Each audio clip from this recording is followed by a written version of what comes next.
हाँ जी अभी राज्य की जड़ों को मजबूत बनाने वाला होता है उसी प्रकार राजा का न्याय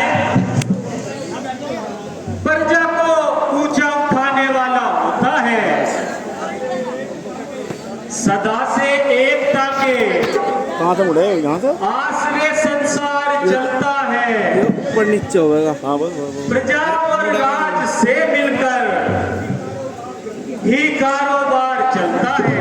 ये क्या है देखियो यथार्थ है महाराज। अरे दुखी करेंगे नहीं जी चला दिया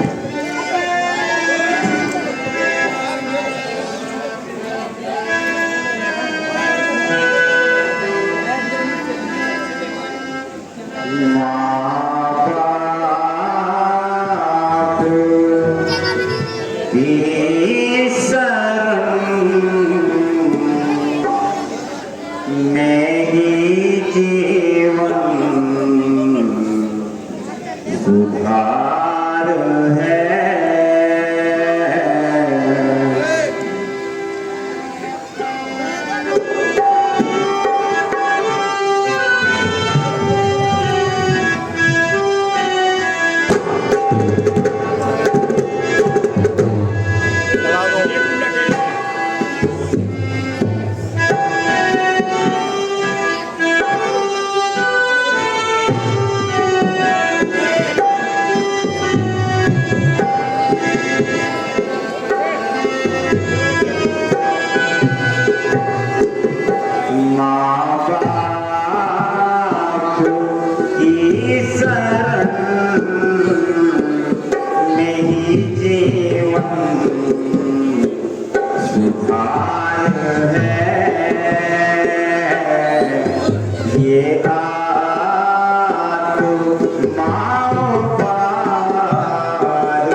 पिता की भक्ति सब का द्वार है।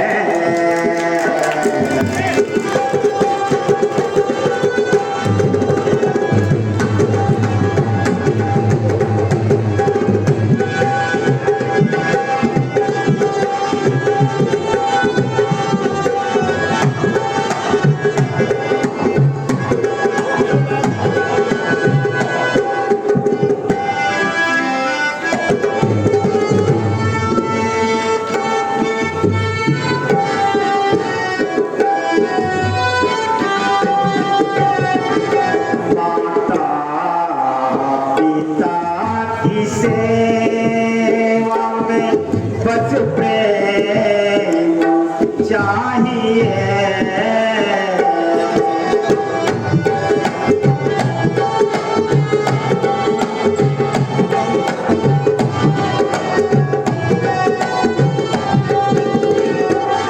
माता पिता की सेवा में बस प्रेम चाहिए।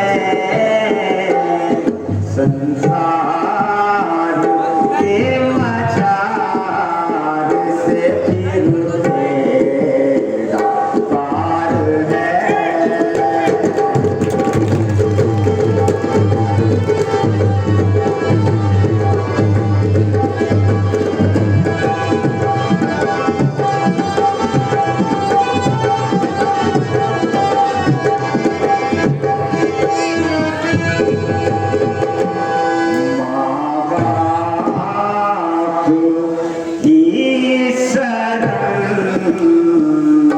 में ही जीवन सुधार है।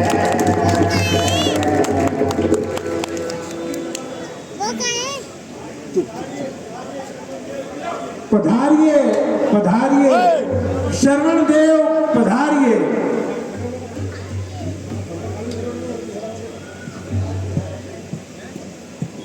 मात पिता के चरणों में प्रथम नवाकर सी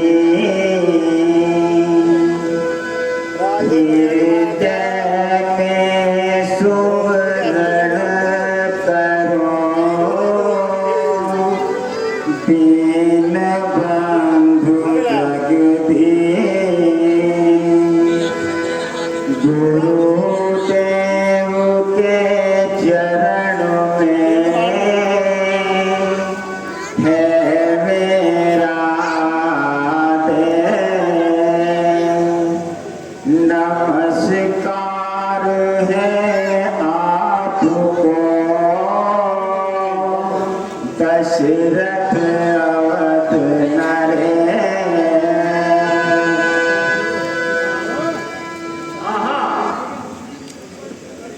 शुभ दिन शुभ पल शुभ घड़ी शुभ अवसर शुभता सरवण मम इस स्थान में आए हुआ।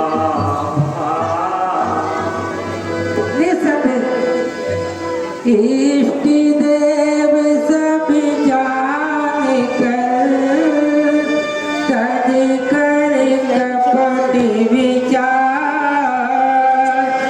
पात्र भक्ति संसार में ऐसर मणि अवतार। जो तारों में चंद्रमा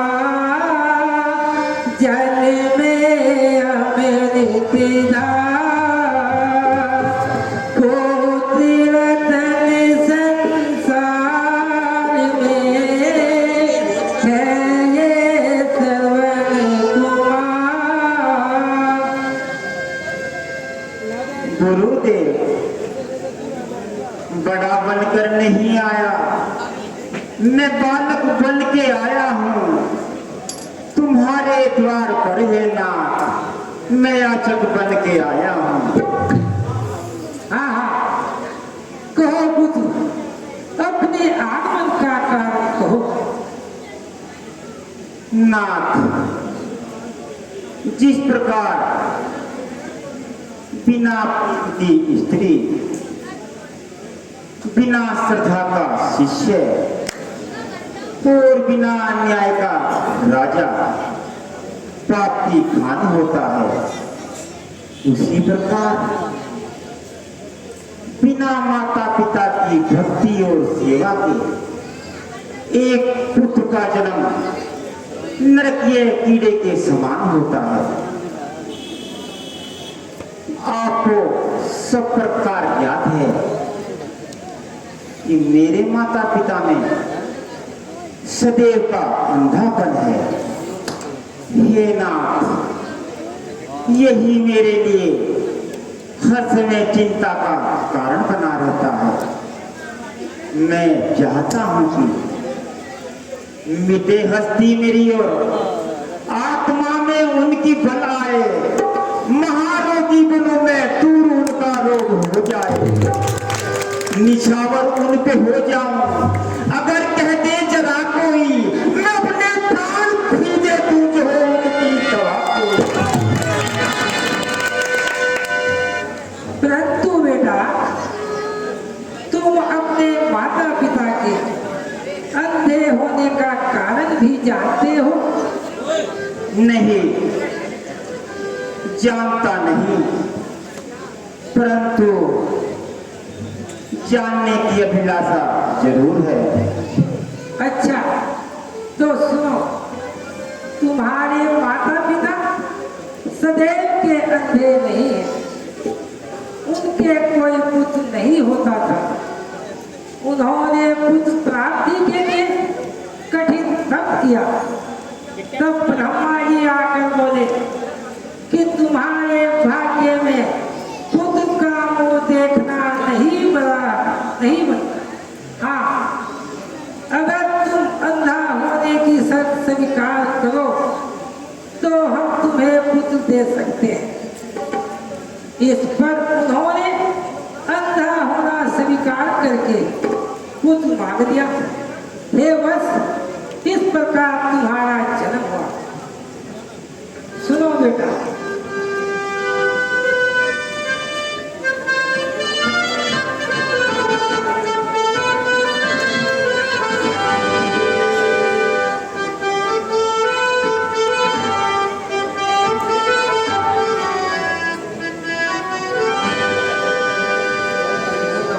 बेटा अनोखी है कहानी।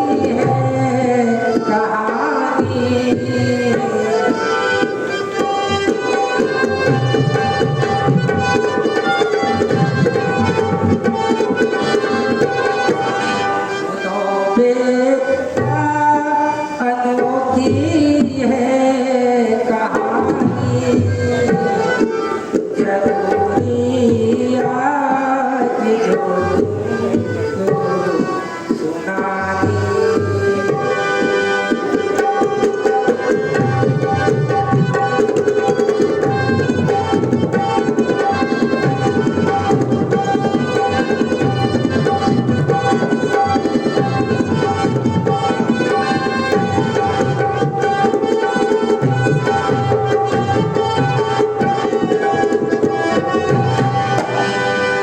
किसी के त्याग का फल को जानो,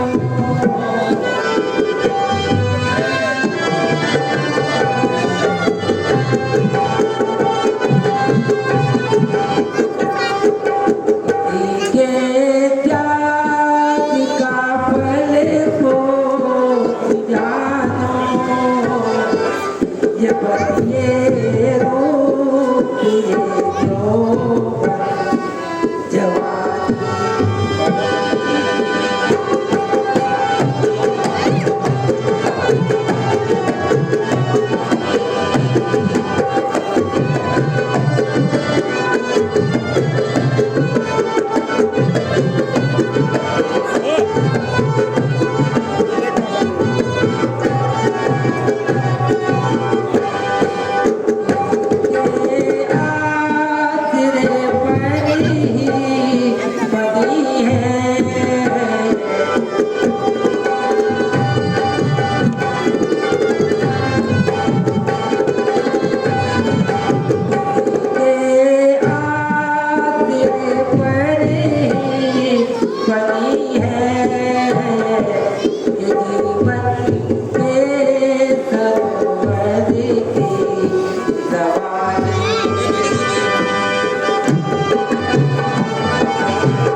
कहीं आशाओं से कर हुई है किसी तेरे दोस्त की रोशन निशानी।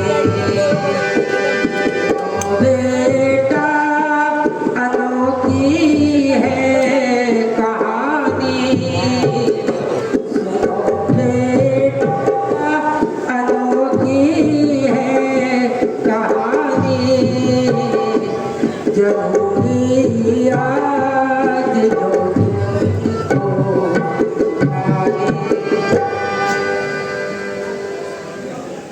आहा, प्लास्टिक के जुगाड़ भी धन्य है आज मुझे ज्ञात हुआ लोहे का ठीक कि मुझ पर माता पिता का ऋण है।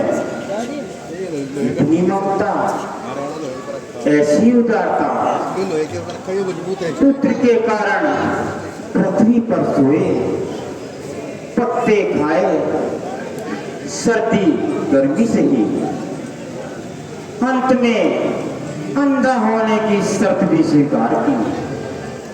ये है उपकार, ये है प्रेम।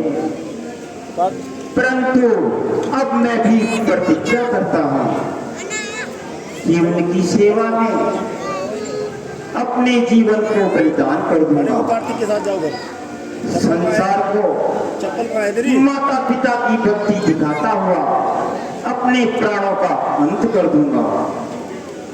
अपनी चिंता कुछ नहीं, चिंता है उनके काम की, जिस तरह भी बन सके सूरत बने आराम की। धन्य है।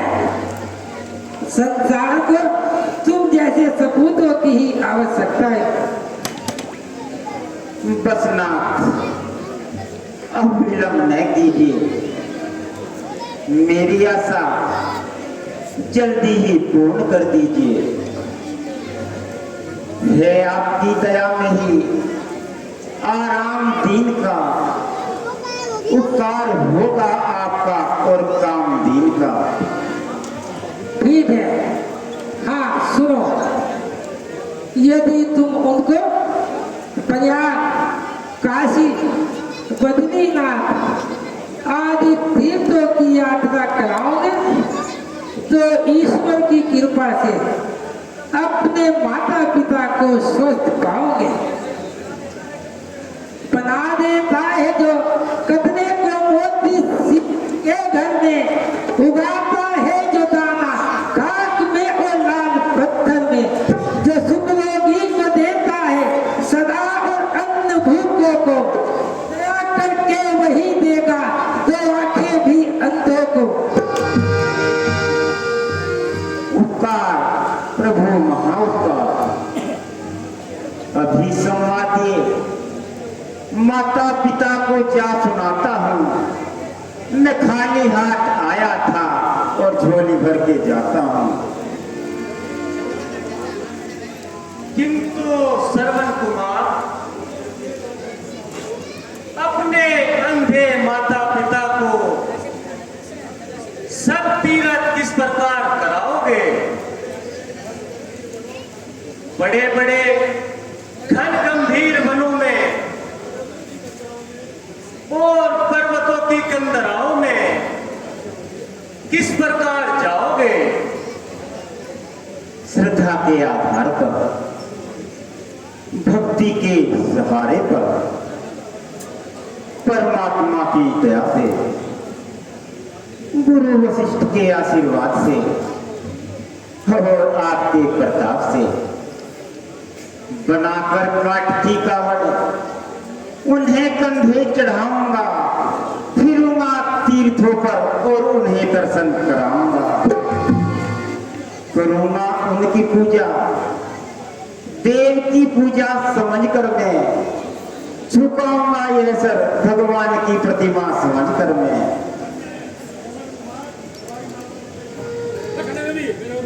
धन्य है श्रवण कुमार, तुम्हारे माता पिता की भक्ति को धन्य है।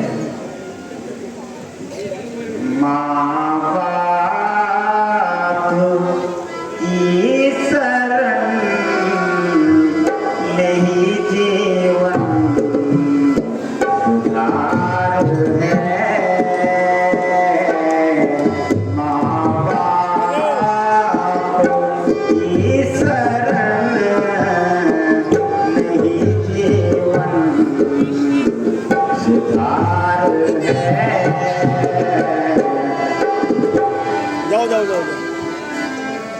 देखो बड़े चच्चा भाग जा चप्पल लिया अपने अंदर चलिए